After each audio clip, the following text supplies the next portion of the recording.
I will be reading this evening The Golden Plate by Bernadette Watts.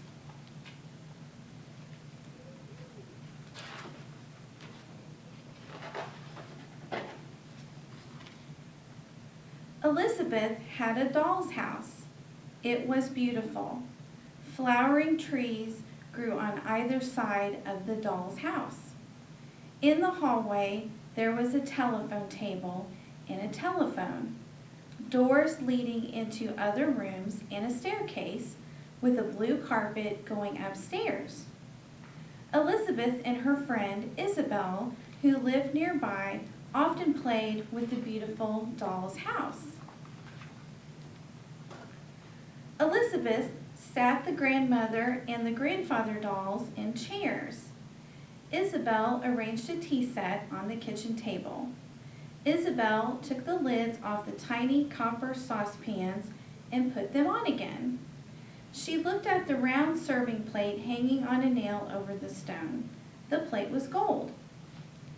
But the doll's house belonged to Elizabeth, and everything in it belonged to Elizabeth. Isabel took the plate off the nail. She slipped it into her pocket. "I must go home now, Elizabeth."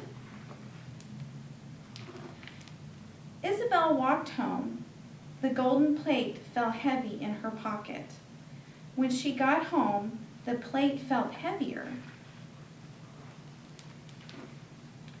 Isabel also had a doll's house, but it was not a real doll's house. It used to be shelves for books. The golden plate from Elizabeth's dollhouse did not look so pretty in Isabel's dollhouse. It was too big. Too big and ugly. She pushed the plate under the pillow on her bed and went back downstairs. "Don't you like your tea?" asked her mother.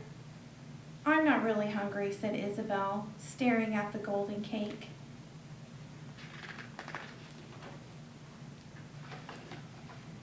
When Isabel went to bed, she could feel the golden plate through her pillow, a huge, hard lump. She could not shut her eyes. She threw the plate across the room. Then she pulled the bed cover up so that she could not see where the plate lay on the floor. The moon shone brightly through the window. In the morning, the little plate was in a corner. The sun shone on the vegetable patch, on the herbs growing in pots, and on the climbing roses. Isabel dug a hole behind the rhubarb clump and buried the plate. It was a hot day. How bright the sun shone on the golden sunflowers, their faces staring intently at Isabel.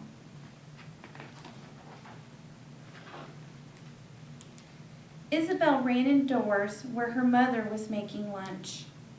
"I'm sorry. I'm sorry.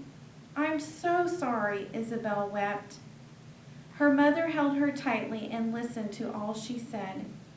"The plate does not belong to you, Isabel. You must go and give it back to Elizabeth." Isabel trudged along the road. The road seemed so steep today. The soles of her shoes were made of lead. The afternoon was very hot.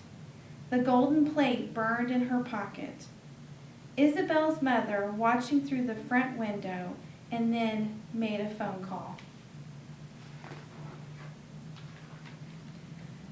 Elizabeth and her parents were so pleased to see Isabel. They were waiting by the open front door. "I have brought back your plate," said Isabel. "I am so sorry I took it." "You can keep it if you like," Isabel replied. "There are lots more exactly the same in the toy shop." "No, it belongs to you." The two friends hung the plate back on the nail. They played with the dolls and rearranged the furniture. They played a long time together.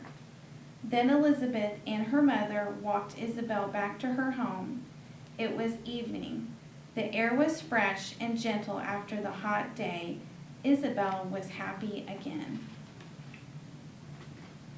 A few months later, it was Isabel's birthday. Her father had put a red roof on her doll's house and a green lawn and little trees in front. Isabel unwrapped her presents. There was a little piano, a painted table with matching chairs, and a brass clock. Isabel was so happy. In the afternoon, Elizabeth came to tea. "Happy birthday! This is for you." Elizabeth gave Isabel a tiny box. Isabel undid the pretty ribbon very carefully. Inside the box lay a tiny plate. It was gold, and it was her own. The end.